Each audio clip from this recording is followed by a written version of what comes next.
Welcome, wrestling fans. Welcome to Curtain Jerkin. As always, I'm your host, Jacob Grondy, reporting for the Main Event Marks YouTube channel and myself. I don't have any other affiliations anymore. Check me out on Spotify. I think I'm on Apple Music. Check me out on YouTube on the Main Event Marks YouTube channel, as I previously stated. And it's been 2 freaking weeks. It's been too long since I've recorded a podcast, but I feel like this is the best time of year to maybe take a little break and then jump in hot, jump in new, jump in fresh, because it is this WrestleMania week. I'm recording the show as the Raw Go Home show is going on, but I had to get my thoughts together, and before I know it, it's 9 o'clock. I was busy. I've been busy. I mean, since we've talked, St. Patrick's Day happened. We had this big party for St. Patrick's Day at where I work. I do a lot at this brewery that I kind of focus a lot on. I also ran a marathon, my 8th marathon. I've been training for months. I ran a time of 3:32. Out of 8, it's my 5th best time, so best of the worst times. I feel so close to qualifying for Boston, but so far away. My best time ever is 3:20, which is fast for a lot of people, but I'm trying to get there. I'm trying to qualify for Boston. I'm kind of like, I feel like maybe if you don't qualify for Boston and you run as much as I do, you're a bit of a jabroni. It's like you only wrestle on dark, more or less. You never made it onto the big show. You never made it onto Dynamite or even Rampage.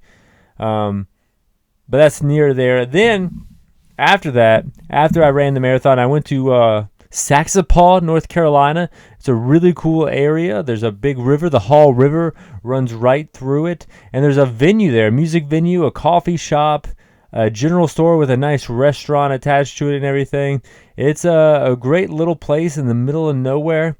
And I saw one of my favorite bands. I saw Newfound Glory. They did an acoustic tour. Got a cool windbreaker. I had some fun when I wasn't recording, but it took me a while to catch back up and watch the wrestling that was now relevant, because some of the stuff I watched, like, the second or third round of the New Japan Cup that I haven't talked about, really isn't relevant anymore. I'm not going to sit here and just review match after match after the finals have already taken place about a week ago, but I will talk about the finals. I'm also going to talk about GCW. Of course, they have Joey Janela Spring Break and the Collective coming up. But we also had a show, I think in Toronto. Matt Cardona, former Zack Ryder, much like Cody Rhodes, he left WB and is now better than ever, I think, in the indie scene. Going up against Canadian indie legend Sexy Eddie. Helped the careers of Sami Zayn and Kevin Owens. He has a gimmick kind of where he rips his pants off, kind of like Tai Chi in New Japan. More like Tokyo Magnum too, and Tokyo Magnum as well, and Nitro. He rips his pants off, revealing, a more revealing than usual pair of wrestling tights, and that's usually it. That's usually the gimmick. But as the match went on, Matt Cardona at one point grabbed the tights and just ripped them clean off of his body. So Sexy Eddie is in the middle of the ring, holding his junk. And this was kind of funny to watch in an awkward kind of way, because this crowd who was hyped for this wrestling show got unstoked. You'd think they would pop huge, a naked guy. Oh, man, this is crazy. Anything can happen in GCW. The crowd got kind of quiet, got kind of awkward. It was a 18-plus show, so that's good. No kids were in the audience. But the crowd was into the match until that point. But they weren't into just seeing a naked guy. He was holding his junk the whole time. It wasn't like his dong was flip-flopping around. He did do a naked moonsault, but much like Powerhouse Hobbs in the ladder match, too much referee help. It kind of took away from the moment. The referee got a chair and set up a chair, and then he climbed up, and then he got to the second rope, did a moonsault. I guess you don't want the dong to come out at the wrestling show. It makes it something different than a wrestling show. But, get up to the ropes some way other than having the ref help you. It took away from my disbelief, believe it or not, from just already this naked man wrestling. Cardona got the win, and it was, like I said before, 21 and up play. So, it's our 18 plus place. It was fine. But Sexy Eddie made headlines 2 weeks in a row. He was a part of the match where the guy got his ear ripped off from a light tube. And here he is wrestling a naked match. So good on Sexy Eddie, the indie legend, making headlines. And of course, they're going to make tons of headlines. WrestleMania week is upon us. And as you guys know, it's not just WrestleMania. It's a whole week of matches and fun stuff going on. Of course, there's Bloodsport and the World on Lucha and For the Culture Wrestling, and there's Impact Wrestling versus New Japan. All kinds of awesome stuff. But GCW, it does the collective, which is like 8 or 9 shows, and most notably they do Joey Janela Spring Break, a great event. I would say my favorite outside of WrestleMania week event. And they got 4 matches announced. They're probably going to do something they call the Clusterfuck, which is a big battle royal. Nothing's really announced on the show. There's 4 matches. One match is the GCW Tag Team titles. The Motor City Machine Guns versus the East West Express, Jordan Oliver and Nick Wayne. Of course, Motor City Machine Guns, famous for the mid-2000s run they had in TNA. They've just recently won the Impact Championships. They've recently won the New Japan Strong Championships. And then here they are with the GCW Tag Team Championships as well. Going up against Jordan Oliver, Big Breakfast, a man who's, kind of been running around the indies for a while. He's been in GCW for a while. He was in MLW before that. Versus Nick Wayne, the youngest man ever to have a professional wrestling contract. He was 16 when he signed with AEW. Really hasn't appeared much on AEW since. He did a little thing with Samoa Joe. I think he's like 18 now. I guess they're kind of waiting for him to maybe develop, maybe get a little older. But here he is with a GCW Tag Team title shot at WrestleMania weekend. Then we have singles match, Mike Bailey versus Vikingo. Yep, Mike Bailey, the guy who arguably had the best 22 out of anybody in the wrestling world. Most notably because he wrestled so much at WrestleMania weekend. Going up against Vikingo, like the hottest name, I would say, going into WrestleMania weekend. This match is going to be crazy. You got a Canadian crazy man in Mike Bailey. You got a Mexican crazy man in Vikingo. They're going to go off in the Ukrainian Culture Center where this is being held. Then you have Bussy, Effie, and Alley Catch versus Micah Deathkill, Mikey Ito, the Japanese pop sensation turned pro wrestler, teaming with Nick Gage. This is going to be a crazy match. If you're not familiar with Effie, he's a gay wrestler. Oftentimes, his gay persona plays out in the wrestling match versus Alley Catch, his friend, a female. So this is a mixed gender tag match. Definitely going to be a death match. Alley Catch, known for pulling a knife out during the match. Maki Ito, known for singing her way to the ring. Nick Gage, known for starting mosh pits during his entrance. So it's really hard to kind of explain what this match will be for someone who just doesn't know, has a blank slate. I'm having a hard time really explaining even one of these characters in this matchup. It's going to be a great time. And then you have the match that stands out to me. Joey Janela, the guy who put this whole card on for 7 years. It's a huge success. This is Spring Break 7, believe it or not, versus Kota Ibushi. Joey Janela, they called him Jelly Janela, making fun of him gaining weight in AEW. Didn't really have a good AEW run. Left AEW early last year. And then he's been doing a great run in GCW where he kind of made a name for himself to begin with. Ever since, he's gotten ripped, he's gotten tan, he looks like a pro wrestler now.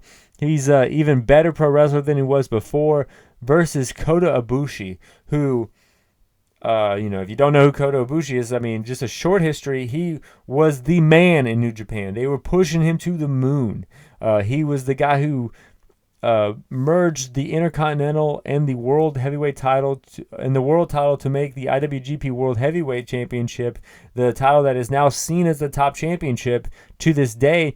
And then he left. He pissed a lot of people off. He said people in that company were cheating on their wives, and he wasn't a fan of that, kind of calling them all out. So it was both of these men have had rocky relationships for these major companies, and both of these men really have something to prove on WrestleMania weekend. Both of these men are known for doing crazy shit. Like, I think last time Kota Ibushi wrestled on a WrestleMania weekend card that was like unaffiliated with a major company, he was doing a moonsault off of like a Western set. Joey Janela is known for just going viral for doing a bunch of crazy shit. So this match is going to be insane. I'm definitely going to be watching this show and reviewing this show and having a good time. It's WrestleMania weekend. As you guys probably know, I've been posting on Twitter my favorite matches of each month.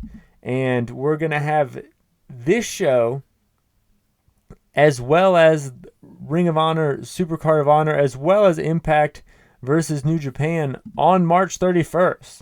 So right now, my favorite match of the month is MJF versus Bryan Danielson. But with 3 big WrestleMania weekend shows happening on the last day of the month, who knows what's going to happen, guys? Who knows what's going to happen? I'm fucking excited. I hope you guys are excited as well. This is a jam-packed WrestleMania edition of the show, and I'm just collecting my notes here, collecting my thoughts, not wanting to have some dead air. And I don't want one of my favorite wrestlers ever to have a dead career, but it looks like it's going that way. CM Punk posted on Instagram. I'm just going to read this. He said, "Sigh." He types out "sigh," all caps. "I wasn't cleared to come back to wrestle yet. Then at the pay-per-view, I sat and listened to Moxley's Rocky 3 idea. I explained how I'd never seen a Rocky movie." Stop right there. What the fuck, man? How didn't this just turn into Moxley and CM Punk watching Rocky 3 together? If one guy says, "I haven't even seen Rocky," like, I don't care if I hated this guy at this point, I'd be like, "What, you've never seen Rocky?" Tony Khan, shut down a movie theater wherever we're at, get some popcorn going, AEW Rocky 3 Day. But this isn't a perfect world. It's far from it. This isn't even a perfect scenario. I explained that I hadn't seen a Rocky movie. I haven't seen a Rocky movie. I thought the idea sucked. But if the boss wanted to do it, whatever. He said he wouldn't lose to me. I had never experienced someone refusing to lose to me. I just laughed. I asked Tony if this is what he wanted. He said yes. He's the boss, so I said okay. But I'd need to be cleared first. They kept saying that it couldn't just be a squash, so it didn't need. It was just gonna be a squash, so I didn't need to be cleared. I scoffed at that. My health is more important. Dave Meltzer is a liar. Jericho is a liar and a stooge. There were plans, but plans always change. But I'll never put a company above my health ever again. And now you guys know that I suck at reading it aloud. And now you guys know that Punk is still mad at AEW. I mean, a big takeaway from what initially happened was that the Elite or CM Punk didn't look good in the situation, and that Tony Khan looked like he really didn't know how to steer the ship with all these big personalities. And now, I mean, he's just calling Jericho a liar and a stooge. He's just calling Dave Meltzer a liar. But if this story is anywhere true, I think it makes Mox look bad. I think, Mox refusing to lose to someone who we have the numbers now moves the needle a lot more than Jon Moxley has with the title, or had with the title. So I think that was kind of bad for business at that point. But, who knows what's going to happen. CM Punk is healthy now. Omega's healthy now. Omega's killing it on AEW Dynamite as of late. We're going to get to that a little later. But it just sucks that CM Punk is going out like this. Hopefully it's not true. Hopefully this is a work and we're going to see him pop up at Supercard of Honor or something like that.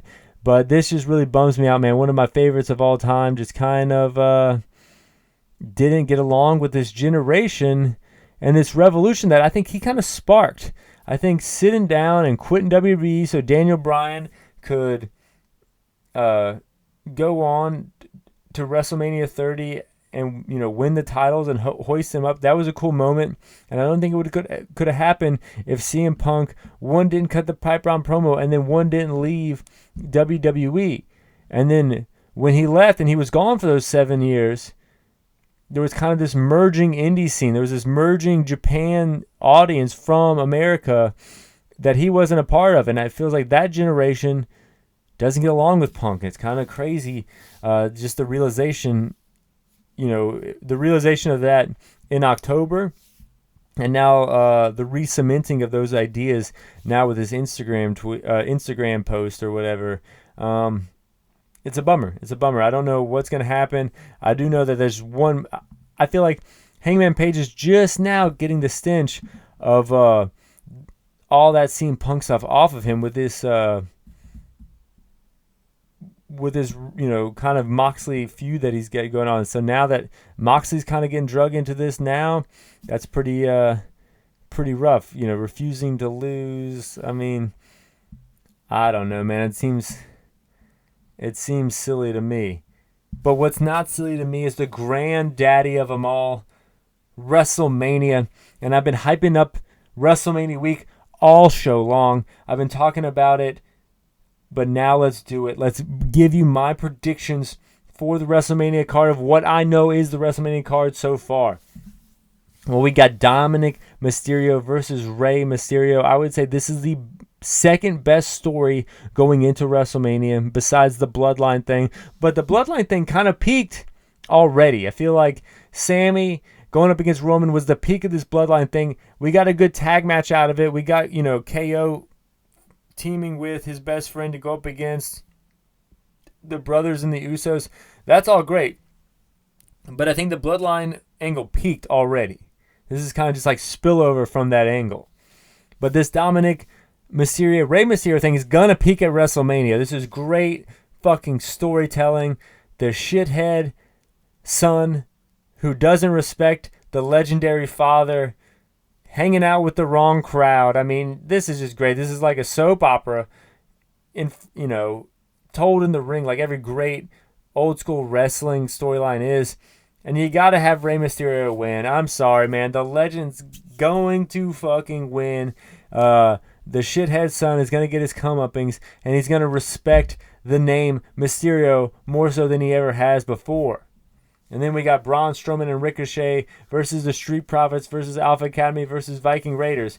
Of course, a lot of people are saying, oh, this just looks like they're just trying to get matches, people on the show. They're just trying to just have filler, which is probably true from a production standpoint. But damn, Braun Strowman, last time he was in a tag match at WrestleMania, a 9-year-old won the damn championship. Ricochet can do some crazy shit. I want to see, a 630 off of Braun Strowman or some shit. The Street Profits, Montez Ford, he's one of the biggest budding stars in the whole company. I think he's going to go off. We know Alpha Academy is great. They got that funny little angle with the models and everything. The Viking Raiders, they're good too. You can go back throughout the WrestleManias in history and, you got a tag match. You got a tag match like this where it's like, a lot of these teams, three of these teams have distinct characteristics, and then you got, Braun and Ricochet. They're gonna just, I love all that. I love this match. Who's gonna win? I don't know. Who cares? I'll say that. But I do Alpha Academy, no. Viking Raiders, no. I'm thinking the Street Profits. But Ricochet is going to do something crazy. Ricochet is going to get the highlight of the match, but the Street Profits are going to get the W. That's in my opinion right there. And we have Raquel Gonzalez and Liv Morgan versus Natty, Shotzi versus Ronda, and Shayna Baszler versus, it says here, 2 members TBA. Who cares? But I want to see Natty and Shotzi. Shotzi's hot as hell. We're going with them. Ronda's stock has fallen tremendously, and this match shows it right here. I mean, I remember I went to WrestleMania 34. She was in one of the biggest matches on the card, and here she is in this match that looks like, all intents and purposes, is just trying to get people on the card. I know I wasn't supposed to hate on the other match, but here I'm hating on this match. This match just doesn't have the personalities and the characters that men's tag match has. I think Ronda and Shayna are gonna get the win, but my heart is going with Natty and Shotzi. The Intercontinental title match: Gunther, Sheamus, and Drew. This is just gonna be some hard-hitting, crazy shit. I mean, Gunther and Sheamus blew the roof off the place in Scotland, and of course, in Wales earlier or later, late last year, and then adding Drew McIntyre to the mix. A guy who also killed it on that same show, won the world title on WrestleMania 36, the forgotten WrestleMania, lost it at WrestleMania 37 to Bobby Lashley. So this man is no stranger to having great matches at WrestleMania, and then you put one of the best matches of last year in with the guy who's no stranger to having great matches at WrestleMania. This match is going to be, I'm saying it might be the Steamboat Savage, man. It might be that one match you remember that isn't the main event, but steals the show. I think that Drew, the Intercontinental title, is beneath Drew. I don't see putting it on Sheamus at this point doing anything for anybody. So I think Gunther retains, and Gunther goes over strong somehow on both of these guys. Maybe heating him up for Brock. I mean, that's what everyone wants to see. But I think Gunther retains this match. Then you got Finn Balor versus Edge in a Hell in a Cell match. I thought this match was going to be the Steamboat Savage until they added the stipulation of Hell in a Cell. I think Hell in a Cell has been in 2 WrestleManias. I think Chris Jericho and Triple H had a Hell in a Cell match. And then Triple H and Undertaker had a Hell in a Cell match. Oh, yeah, Big Boss Man and Undertaker had a Hell in a Cell match, if I'm not mistaken. At WrestleMania. So this is the 4th time. Very rare do we see Hell in a Cell matches at WrestleMania, and then rare do we see it without, I guess all those, the staples, the Triple H's, the Mankinds, the Undertakers, they've all, gone by the wayside, and we have someone who's competed with them all in Edge, keeping up the tradition of the Cell match versus Finn Balor. I think this is definitely got to be his first Cell match. Edge has been, he kind of formed Judgment Day, and then they've been a thorn in his side ever since. This might be Edge's last WrestleMania, so I think he's going to put Finn over. I think Finn is going to win this match because you got to give the Judgment Day something, and I think Judgment Day is going to lose in the Dominic Mysterio match, so I'm going with Finn Balor here. I hope you guys are writing this down because I'm just pulling all this shit out of my ass. I'm just having a good time because it's WrestleMania week. I'm excited, man. I mean, WrestleMania just even the most cynical wrestling fan loves WrestleMania. It's 2 days. Past few years, I love a 2-day WrestleMania.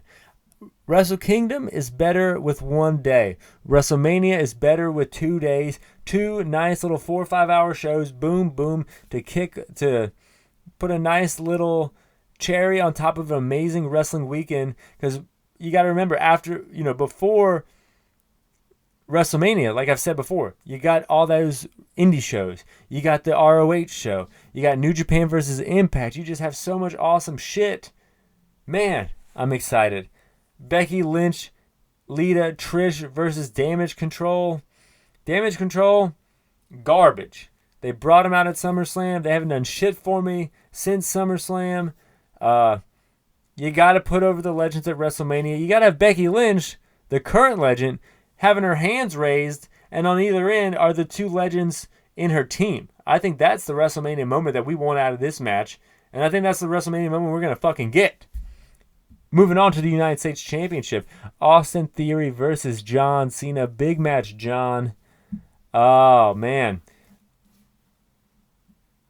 I think Austin Theory needs to shave his beard. I'll say that. He's supposed to be out there looking like a pretty boy, looking like, kind of like an MJF, kind of like a Miz, kind of character, kind of too big for his britches. And he's got, the diamond earrings. He's from Atlanta. And then he's just got this big, scraggly old beard. I think he needs to shave the beard. That's my first thoughts when I think about Austin Theory nowadays.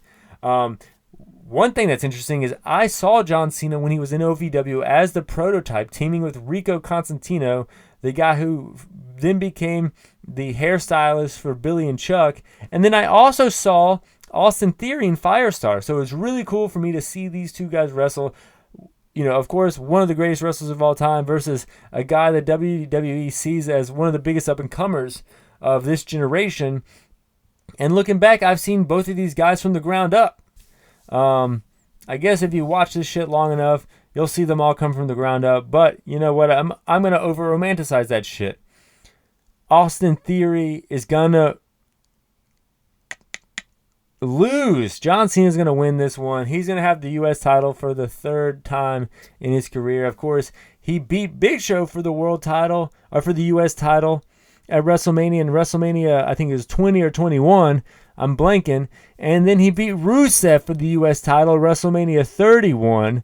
I know this isn't 41, it's 39.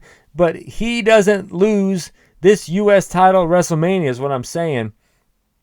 John Cena is going to win. I'm calling it now. And then we got Seth Rollins versus Logan Paul, which is something pretty cool because, excuse me, guys, a staple of WrestleMania is the celebrity match. A staple of WrestleMania is the Ricky Steamboat versus Randy Savage match. It's the match that steals the show. And I think this is an unprecedented match here. I've been saying for weeks because it could be both. It could be the celebrity match and the match that steals the show. Seth freaking Rollins versus Logan freaking Paul. I think Logan Paul has had a great career, so to speak, in WWE. I don't know if he's going to be in it for the long haul. You got to give the match to Seth Rollins. Brock Lesnar versus Almost. I feel like a lot of people are giving this match shit, but this match is all based on the one WrestleMania moment of Brock Lesnar suplexing that big ass over his head, crowd going crazy. I do see that moment happening, but I do think that Almost is going to leave his feet, but oh man, I don't know. Maybe I wouldn't rule out Almost winning this match. I really wouldn't. He needs a big win. They've been kind of pushing him, kind of not pushing him. They need another big man. Brock is in the twilight moments of his career. You could have him lose to Almost. He wouldn't lose a thing to lose to Almost. And then you could have him lose to Gunther. He wouldn't lose a thing to lose to Gunther. So 2023 could be Brock taking L's for for WWE. Or, I mean, who's can who? F5 his big ass. Boom. Get his paycheck. He's flying back home to Minnesota before the main event. I could see something like that happening as well. And then moving on to what I would consider one of the main events, the Usos versus Sami Zayn and Kevin Owens. Sami Zayn super over, didn't win against Roman Reigns. So the crowd is still clamoring for that victory, and I think that he's going to get that victory. Of course, Sami Zayn and Kevin Owens, feud of the year, Wrestling Observer, feud of the year for their Ring of Honor feud that they had in legitimate 2012, 2011. And then, a little over 10 years later, they're wrestling at WrestleMania 36 in Tampa, Florida. And then WrestleMania 39. Wait, did I? No, sorry, they wrestle at WrestleMania 37 in Tampa, Florida. And then here they are, 2 years removed from that, teaming up against each other. This is great. This is a story worth telling. And they're going to beat the fucking Usos to win these championships is what I'm seeing. Sami Zayn and Kevin Owens are winning these titles. Then we have the Raw Women's match, Bianca Belair versus Asuka. I think Bianca Belair is going to win. Rhea Ripley versus Charlotte Flair. Ooh, that's a tough one. Charlotte Flair is like, she never loses at WrestleMania, but I think she's going to lose this time. I think they're going to crown Rhea Ripley here. So Judgment Day is going to, Dominic's going to lose, Finn's going to win, and Rhea Ripley's going to win. So Judgment Day is going to have a great WrestleMania. A lot of WrestleMania moments for that faction, who I think when they started, no one liked. Everyone thought it was corny. Now people fucking love them, which is an interesting story that I think gets undertold. People kind of act like they've always liked that group, but no one liked that group. And then the Dom stuff was funny. I feel like Dom and Rhea have good chemistry. I think Priest and the rest of the group have good chemistry. Finn Balor's kind of playing with that group, kind of dressing ridiculous, and then his bell-to-bell in-ring kind of speaks for itself. That's a solid group, and that group sucked at the beginning. But we're moving on. I'm all over the place here, but we're moving on to the undisputed WWE Universal Championship match, Roman Reigns versus Cody Rhodes. Cody Rhodes is fucking winning it. They got to tell the story. They got to tell the story of Dusty's kid winning the fucking big one. They got to tell the story of someone leaving the WWE, finding success, coming back to the WWE, and becoming a bigger star more than ever. Because then the MJFs of the world are going to watch that shit, and they're going to want to be like that. They're going to think, man, if I leave AEW, I could be a star. And also, I mean, Cody's fucking over. Cody knows how to get over. Cody's already had a reality show. He's already been in several WrestleManias. I mean, come on. It's Cody Rhodes is going to hold the title. He's going to beat Roman Reigns. So the Bloodline are going to have a chip on their shoulder going into the Raw after Mania. But, I mean, I think that's good. I think a Bloodline with a chip on their shoulder is a fun Bloodline to watch. I think that ROH Supercard of Honor 2023 is a fun show to watch. This is the second Ring of Honor Supercard of Honor when owned by Tony Khan. And I think that they're here to kind of prove something here. This is a stacked fucking card. Stacked card. The Lucha Brothers versus Top Flight Brothers versus Top Flight versus The Kingdom versus Aussie Open versus La Faction Ingobernables. Wait, really? Wait. La Faction Ingobernables. Who is that? I don't even know who's in that match. I haven't been watching week-to-week ROH TV. But the Reach for the Sky ladder match, of course, the vacant ROH tag team titles. The saddest thing that's has happened in recent memory in wrestling is the passing of Jay Briscoe. But, of course, they had amazing ladder matches. My favorite ladder match of all time, Ladder War 08, I think it was, with El Generico and Kevin Steen, which is kind of crazy to think about, versus the Briscoes in a crazy ladder match. I remember I drunkenly told Jeff Hardy that was my favorite ladder match a few years ago. What a silly, dumb mark move that was, but I told him, and it was. I was being honest. At the end of the day, I was being honest. I can't beat myself up over it. But I think the Kingdom are going to win it.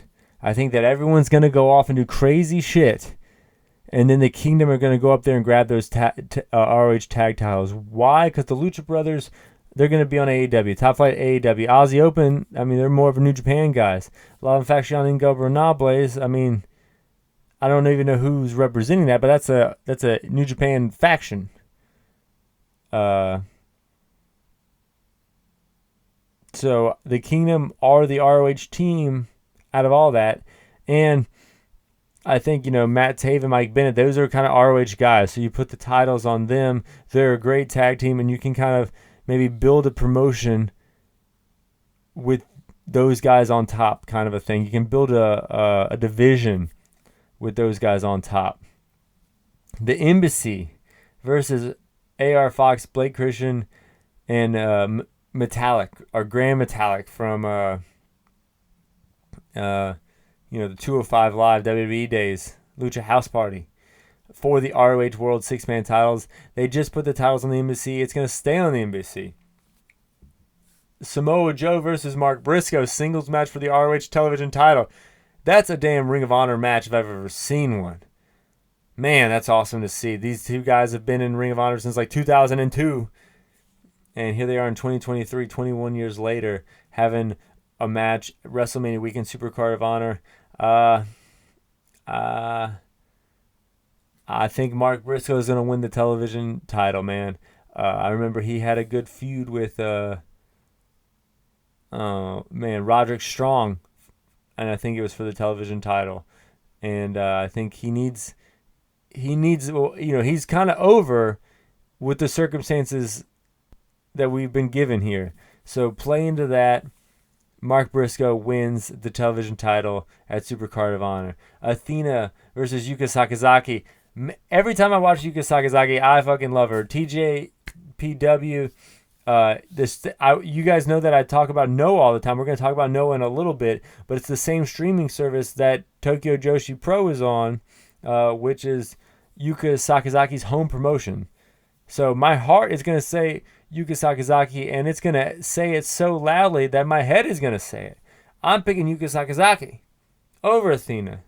Wheeler Yuta versus Shibata. Shibata, when I was first watching New Japan Pro Wrestling, he was fucking killing it, working super stiff.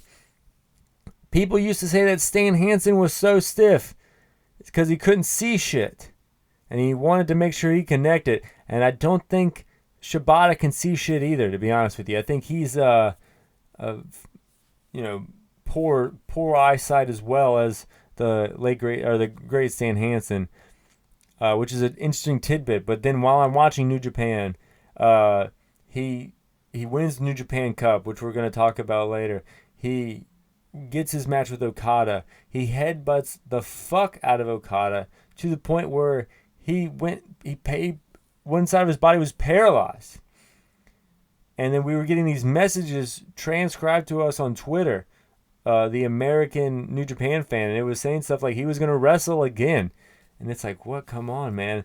And he built his strength back up on his formerly paralyzed half of his body. Wrestled an exhibition match with Zack Sabre Jr. Wrestled Orange Cassidy randomly on AEW Dynamite. And here he is. While all that was happening, Wheeler Yuta, as a young man, flying over to Japan to train in the Kaientai Dojo. Flying over there to train in the promotion with Great Sasuke. I'm blanking on it. Then he came over to MLW, made a name for himself for IWTV, wrestling all over for the IWTV title with Daniel Garcia. The smaller guy who everyone loves because we know he's given it his all. And now here they are meeting. The match that we didn't know was a dream match because I couldn't dream of a match this fucking good. Shibata is going to take the fucking L. I see this, man. I think with the pure title rules, there's ways to get around it. Maybe Shibata gets to the ropes 4 times, so then that rope break doesn't count, so then Wheeler Yuta wins. Shibata with the pure title, that would be fucking cool too. I don't know where I'm going with this match. I think Wheeler Yuta wins. That's what I'm going with. I think Wheeler Yuta wins this one. And then you got Vikingo, the second match of the weekend, the second match of the night here. Vikingo is going to wrestle Chris Bailey, and then also in the same night wrestle Commander for the AAA Mega Championship. This match is going to be crazy. Both of these guys are going to be on the biggest stages of their career and the biggest weekend in wrestling. And as you guys have recently seen in AEW, these guys fucking go off. Man, do I love pro wrestling. I'm going Vikingo. Claudio Castagnoli versus Eddie Kingston. No love lost between these guys for decades. This is going to be a great match, but Claudio wins. This is his first world championship in a historic career. I would say a Hall of Fame career, and he ain't letting that shit go. Man, this is a big WrestleMania worthy show I'm doing here. We got we're moving on here. We're moving on. We talked about Ring of Honor. We're going to be talking about AEW. They did their first house show. I want to see more of that, more house shows. It looked cool, and I think you got to give some people some matches, and there's a lot of green talent in AEW, and I think these house shows would help out. We also have rumors that Goldberg, yes, fucking Goldberg might come to AEW. He's got one match left in him. That's what people say. He's a house, and Tony Khan says he's a household name in pro wrestling, and certainly that's interesting to hear that he's a free agent. It's something to follow, and he's one of the biggest names in wrestling. That's what Tony Khan said. And that little blurb of what he's told Bet Las Vegas kind of got people talking.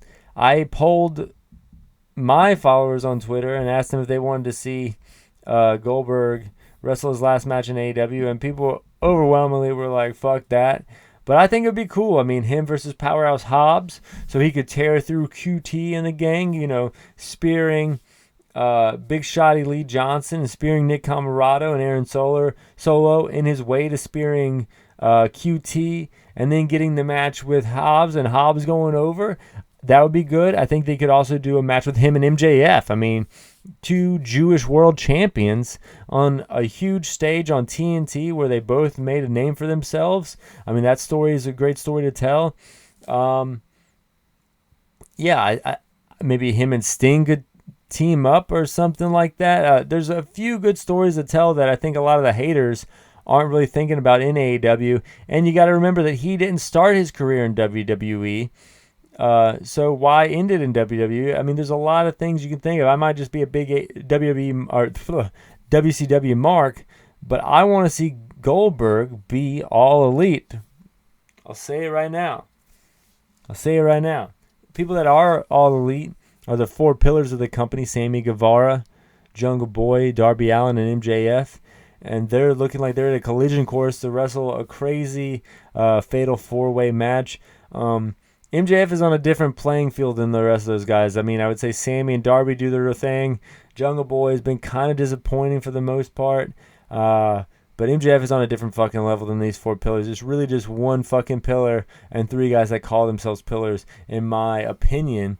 And therefore, I think MJF is going to do some chicken shit to win this match, kind of re-solidifying how good he is, re-solidifying that he's on a different playing field than the rest of these guys. I hope. I've been on this show a lot. I'm noticing that my levels might not be right, but I'm too late to go back now. Turn me up if you want to hear me, y'all. The Bucks getting attacked, going in an ambulance. Hangman Page showing up and going in the ambulance with him. An interesting side note that there was tables laid across the truck to cover up CM Punk's face during this. A really, really petty shit there. And Don Callis and Kenny Omega staying behind because Kenny Omega has to wrestle the now infamous match with Vikingo. I think this was great. I think this is awesome to see. A little whodunit in AEW. A lot of times we don't see stuff like that. It's just matches. But I feel like this little whodunit angle was a good show-long storyline, and I think it played out through the whole show quite nicely, and it had elements of the Attitude Era. I mean, anytime you see an ambulance in wrestling, I think of the Attitude Era. I loved the whole angle, and I mean, I loved the little hook in Dynamite. We rarely see something like this. I thought it was really cool. But now we're going to rank every single match from worst to first. And I know what you're thinking. Jake, you haven't done the show in 2 weeks. Are you really going to rank every match that happened on Dynamite or Rampage on this show? And fuck yeah, I am. All 17 matches. Stokely and Hook, worst match. It was fun. It was okay. It wasn't bad. But whatever. Hook won. 16, Jade Open Challenge. Shits on Canada. She makes a short work of former RCW champ Nicole Matthews. And then Ty Valkyrie comes out and hits the Flight of the Valkyrie, which is the same move that Jade does, the Jaded. I kind of like this wrestling-centric story. Who does this big move better? The Unstoppable meets the newcomer here. I mean, I like it. I kind of like it. It's kind of one-dimensional, but rarely is there a women's feud in AEW that isn't one-dimensional. The Taya versus Ava Lawless is tied with Taya versus Layla Gray because the same thing happened here. Taya hits the big move, the Flight of the Valkyrie 1, 2, 3, and beats her opponent. Mark Sterling has a cease and desist on her doing that move because it's Jade's move. I mean, this is kind of pro wrestling. I like it. I want to see the Flight of the Valkyrie hit on Mark Sterling. That's what I want to see. And then I want to see, ultimately, I want to see Jade get the win, the big win on this feud. But I think that this is a huge shot in the arm for Jade and her title reign. I think that it's good to pair her with I would say, I mean, don't take this the wrong way, Taya, if you're listening by chance, but a veteran now in Taya. I think she's kind of could be a ring general that Jade needs in something like this. Sky Blue versus Tony Storm. Tony won with the Storm Zero. Willow and Rio chase out the Outcast. This is super freaking boring. I feel like as bad as the Baker and Hater elements of this storyline were, at least it was a storyline where I feel like once Ruby switched, they kind of forgot about Baker and Hater for some reason. Even though the dynamics of the feud were, like the faces need to kind of get the comeuppance on these heels, this new heel faction. But then you kind of switched over to this B face faction in Rio and Willow and Sky Blue. I'm just tired of this whole fucking thing. The faction's cool. I like them together. I like the pictures of them, how they come out and everything is cool, but they just need to give them a good storyline. Number 12, Brody King versus Jake Hager. My favorite part of this match is JR marking out over the match. Just two big men going at it. JR loved it. All seeing eye, 1, 2, 3. Brody King gets the victory. Brody King also wrestled Garcia. This match was fun because Garcia is a fucking goofball, man. He was always been a great wrestler, but I feel like he's really sinking his teeth and coming into his own as a full performer in the JAS, dancing around, looking silly, trying to get Julia Hart on his side. And then he gets the victory here against Brody King. Number 10, Top Flight versus the Guns. Fun match. The Guns get the win. FTR come out after that and challenge the Guns. Put their AEW careers on the fucking line here for these tag titles. I love to see that shit. That gets me going right there. Number 9, the Kingdom versus the Acclaimed. Crowd seemed worn out. Mic drop though. 1, 2, 3. The Acclaimed win. Max Caster cut a funny little rap as always on the Kingdom. Check it out if you're into that. We have Daddy Magic and Cool Hand versus the Bollywood Boys. I have loved the Bollywood Boys ever since Rinka King. Loved them on 205 Live. I also loved Everrise 2.0. So these are two favorites of mine going at it. It was really cool to see that. But double DDT 1, 2, 3. JAS get the victory. Number 7, Hobbs versus Penta. Hobbs in control on the outside. QT ties Penta's mask to the ropes. I thought that was funny. QT acting like a real asshole here. Hobbs wins with an inverted DVD. That move he kind of does. I forget the name of it. 1, 2, 3. And as good as that match was, I think that the Hobbs versus Phoenix match was better. Phoenix diving all over the place. Hobbs takes him down. Phoenix not giving up. Phoenix goes for the frog splash. 1, 2, no. Huge slam from Hobbs. 1, 2, 3. Hobbs beats the Lucha Bros right there. Number 5, Cassidy, Darby, and Sting versus Kip and Butcher and the Blade. Cassidy with the face paint. I don't know if he's kind of making fun of CM Punk there a little bit. I don't know. That kind of threw me off. Sting with the bomber jacket.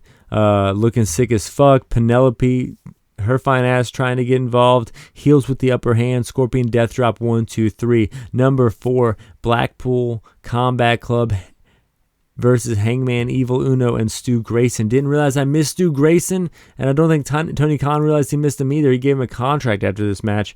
Yuta cheats a little, kind of foreshadowing what was going to come here. I'm realizing that I'm missing Stu Grayson versus Jon Moxley in my matches ranked here, but it would be kind of in the top 5 here. We're just going to move on talking about these great matches because I ranked 17 and there was supposed to be 18. I would say that every match up to this point gets knocked down a little bit, and I would put the Stu Grayson Moxley match at number 4. So yeah, there you are with that. Stu gets choked out here like a bitch from Moxley. Moxley, keeps the hold on, a little more foreshadowing from what we're going to see with the heel turn next week on Dynamite. As we move on here, Jeff Jarrett versus Orange Cassidy. This was an old school Memphis shit. Always said that Cassidy was a little Memphis, and now here he is going up against the guy who's raised in the ways of Memphis. Singh and Sanjay out there at ringside. Singh gets involved. Ref down. Aubrey Edwards ain't seen enough. Sends them to the back. Orange Punch 1, 2, 3. Number 2. The Elite versus House of Black versus Jericho Appreciation Society for the trios titles. The crowd was fucking hot for this shit. I love them tagging different matchups in and out. I can just see Tony Khan in the back gauging the crowd reaction to see what kind of match he wanted to do next with these guys. Great shit here. Shooting star from Guevara. Guevara is great, man. He gets a lot of shit, but he's great. Jericho uses a bat. 1, 2, 3. Jake Hager stares down Brody King, and that's how we got that match that we spoke about a little earlier that, JR loved. And, I mean, the number 1 match out of the 2 weeks in AEW, regardless of the Stu Grayson Moxley match, this match is the best match. Vikingo versus Kenny Omega. This match was awesome. I heard some people say that this was match of the year. I think that's a bit much, especially on the same month that MJF wrestled Bryan Danielson, my match of the year. But Vikingo went fucking off. Almost everything he did would usually be just like a show stealer spot.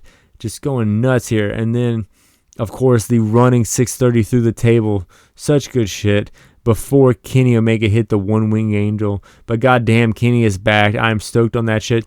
Don Callis is supposed to be the heel here, pulling Kenny away from the Bucks. But I'm with him. I want to see Kenny separate from the Bucks as well. I don't think we're going to see that. Because then the Bucks would have to go up against the Acclaimed. And I don't think they want to do that because the Acclaimed are a little more over than them. And they don't want to... I have a hunch that they don't want to kind of admit that or something. But come on, guys, lay down for the fucking team that's more over, the Acclaimed. I want to see that shit. But I don't think that's happening because the bastards in the Blackpool Combat Club attacked the Elite, revealing themselves to be the attackers of the Bucks before the show. And then you got the really cool ambulance arrival of Hangman Page coming out, saving Kenny from the kind of the beat down here. I don't know where Don Callis lies in all this. I think it's cool that the Blackpool Combat Club are heels now. They were kind of doing a lot of heel tactics over the last few weeks. I saw on Twitter people thought that it was out of the blue, but they were definitely choking people out after the bell. Yuta was doing some underhanded tactics and shit. So there was a little foreshadowing if you watched the matches. I thought this whole thing has been done pretty freaking well. So there you go. I mean, you got the Elite versus Blackpool Combat Club.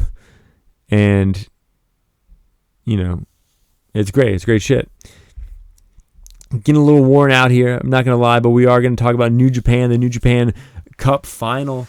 But before the main event, there was a junior title match. Lio Rush versus Hiromu Takahashi. This match was great. Hiromu gets the upper hand on the floor. Lio hits a twisting corkscrew off the apron. 1-2. Lio could not put the champion away. Final hour, Hiromu gets his knees up. Time bomb, 1-2.